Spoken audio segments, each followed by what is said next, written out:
வணக்கம். ஜோதிடத்துல ராசியும் லக்னமும் ஒருத்தரோட வாழ்க்கைய தீர்மானிக்கிற ரொம்ப முக்கியமான விஷயங்கள்னு சொல்லலாம். ஒரு ஜாதகத்துல லக்னம்ங்கிறது நம்மளோட உயிரையும், ராசிங்கிறது உடலையும் குறிக்கும். ஆமாங்க. நம்ம பிறக்கறப்ப கிழக்கு திசையில எந்த ராசி தெரியுதோ அதுதான் நம்மளோட லக்னம். இது 2 மணி நேரத்துக்கு ஒரு தடவை மாறும். அதனால ஒரு நாளைக்கு 12 லக்னங்கள் மாறி மாறி வரும்.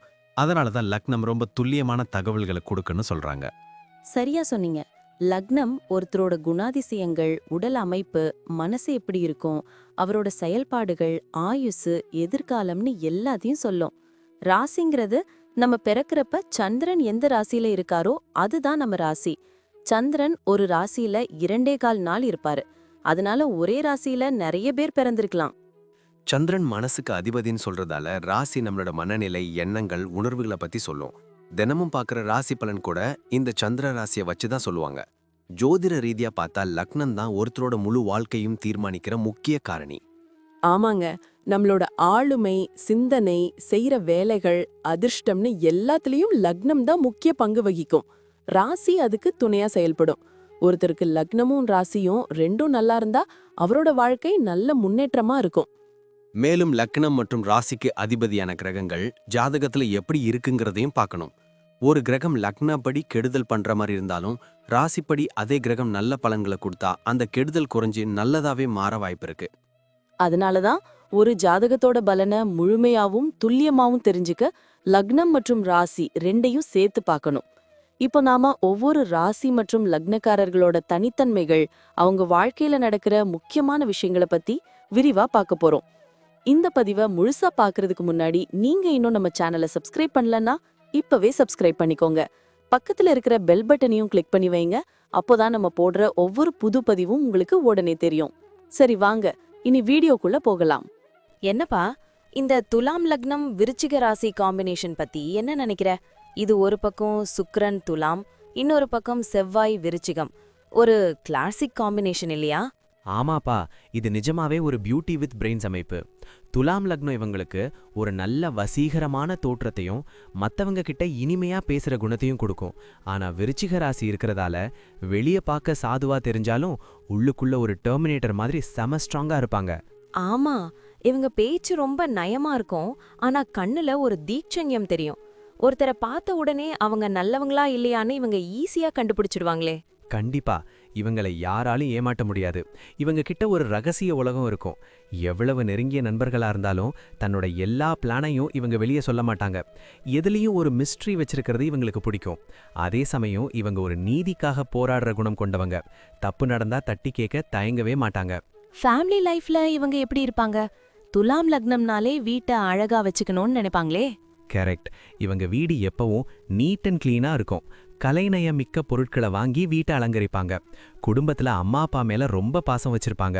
ஒரு விஷயம் கவனிச்சியா? இவங்க குடும்பத்துக்காக எவ்வளவு வேணா கஷ்டப்படுவாங்க. ஆனா அந்த கஷ்டத்தை வெளியே காட்டிக்காம எப்பவும் சிரிச்ச முகத்தோடயே இருப்பாங்க. சரி, பிசினஸ் இல்லனா வேலையில இவங்க எப்படி? இவங்க கிட்ட ஒரு ராஜதந்திரம் இருக்கும்னு சொல்வாங்களே. ஆமாம்பா, இவங்க ஒரு சைலண்ட் மேனிபுலேட்டர். ஒரு பிசினஸ் பண்றாங்கன்னா இவங்க அடுத்த அடிய போட்டியாளர்களால யூகிக்கவே முடியாது. லாயர், ஜட்ஜ் இல்லனா இந்த ஃபேஷன், காஸ்மெட்டிக்ஸ், ஹோட்டல் பிசினஸ்ல இவங்க பெரிய இடத்துக்கு வருவாங்க. இவங்க கிட்ட வேலை செய்யறவங்கள ரொம்ப மரியாதையா நடத்துவாங்க. ஆனா வேலையில ஒரு சின்ன தப்பு நடந்தாலும் விடமாட்டாங்க. பண விஷயத்துல இவங்க எப்படி? கொஞ்சம் ஆடம்பரமா இருப்பாங்களோ? இவங்களுக்கு பிராண்டட் திங்ஸ்னா ரொம்ப இஷ்டம்.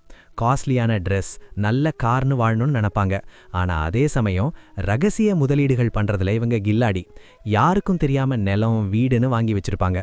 இவங்க கையில எப்பவும் பணம் புழங்கிக்கிட்டே இருக்கும். ஆனா அதை வெளியே காட்டிக்க மாட்டாங்க. ஆரோக்கியத்துல எதுவும் ஸ்பெஷலா கவனிக்கணுமா? இவங்களுக்கு மெயினா கிட்னி சம்பந்தப்பட்ட விஷயங்கள்ல கவனம் தேவை. நிறைய தண்ணி குடிக்கணும். அப்புறம் இடுப்பு வலி, முதுகு தண்டுவடம் சம்பந்தப்பட்ட பிரச்சனைகள் வரலாம். பாடி ஹீட் ஜாஸ்தி ஆகிறதால ஸ்கின் அலர்ஜி வர சான்ஸ் இருக்கு. மனசை ரிலாக்ஸா வச்சுக்க தியானம் பண்றது இவங்களுக்கு ரொம்ப அவசியம். இவங்க குழந்தைங்களுக்கு எப்படிப்பட்ட பேரண்டா இருப்பாங்க? குழந்தைங்க கிட்ட ரொம்ப பாசமா இருப்பாங்க. ஆனா அவங்க தடம் மாறி போயிடக்கூடாதுன்னு ஒரு கண்ணு வச்சுக்கிட்டே இருப்பாங்க. தான் குழந்தைங்கள ஒரு ஆல்ரவுண்டர் மாதிரி வளர்க்கணும்னு ஆசைப்படுவாங்க. ஸ்போர்ட்ஸ், மியூசிக், படிப்புன்னு எல்லாத்துலயும் குழந்தைங்கள என்கரேஜ் பண்ணுவாங்க. டிராவல் பண்றது இவங்களுக்கு பிடிக்குமா? இவங்களுக்கு லக்ஸுரி டிராவல் தான் பிடிக்கும். இயற்கை எழில் கொஞ்சிற இடங்கள், பீச் இல்லனா அருவி இருக்கிற இடங்களுக்கு போனா இவங்க மனசு அப்படியே புத்துணர்ச்சி ஆயிடும். பிசினஸ் ட்ரிப்ஸ் கூட இவங்களுக்கு நிறைய அமையும். அது மூலமா நிறைய புது கான்டாக்ட்ஸ் கிடைக்கும். அப்ப மொத்தத்துல இவங்க ஒரு வசீகரமான போராளின்னு சொல்லு. சரியா சொன்ன. அந்த முன்கோபத்தையும் பிடிவாதத்தையும் கொஞ்சம் குறைச்சிக்கிட்டா இவங்க வாழ்க்கை ஒரு பெரிய சக்சஸ் ஸ்டோரி தான். தெய்வ பலம் இவங்களுக்கு எப்பவும் துணையா இருக்கும். எடுத்த காரியத்துல வெற்றி பெறாம இவங்க விடவே மாட்டாங்க. நன்றி. நான் இப்போ சொன்ன விஷயங்கள் எல்லாம் பொதுவான பலன்கள் மட்டும்தான். உங்களுடைய சுய ஜாதகத்தை பொறுத்து சில விஷயங்கள் மாறுபட வாய்ப்பிருக்கு. ஆனாலும் நான் சொன்ன பெரும்பாலான விஷயங்கள் உங்க வாழ்க்கையில நடக்கும்னு நம்புறேன். இந்த வீடியோ உங்களுக்கு பிடிச்சிருந்துச்சுன்னா நான் அடுத்து பாகம் 2 எடுக்க தயாரா இருக்கேன். பாகம் 2 வேணும்னா பாகம் 2ன்னு டைப் பண்ணுங்க. நிறைய நண்பர்கள் பாகம் 2 கேட்டா சீக்கிரமே பாகம் 2 வீடியோவை பதிவு செய்றேன். இந்த வீடியோ உங்களுக்கு பிடிச்சிருந்தா லைக் பண்ணுங்க, ஷேர் பண்ணுங்க, நம்ம சேனலை சப்ஸ்கிரைப் பண்ணுங்க, பக்கத்துல இருக்கிற ஆல் பட்டனை கிளிக் பண்ணி வச்சுக்கோங்க. அப்போதான் நாங்க போடுற வீடியோக்கள் உங்களுக்கு உடனுக்குடன் நோட்டிஃபிகேஷனா வரும். உங்களுடைய எதிர்கால வெற்றிக்கு என்னுடைய வாழ்த்துக்கள். நன்றி. வாழ்க வளமுடன்.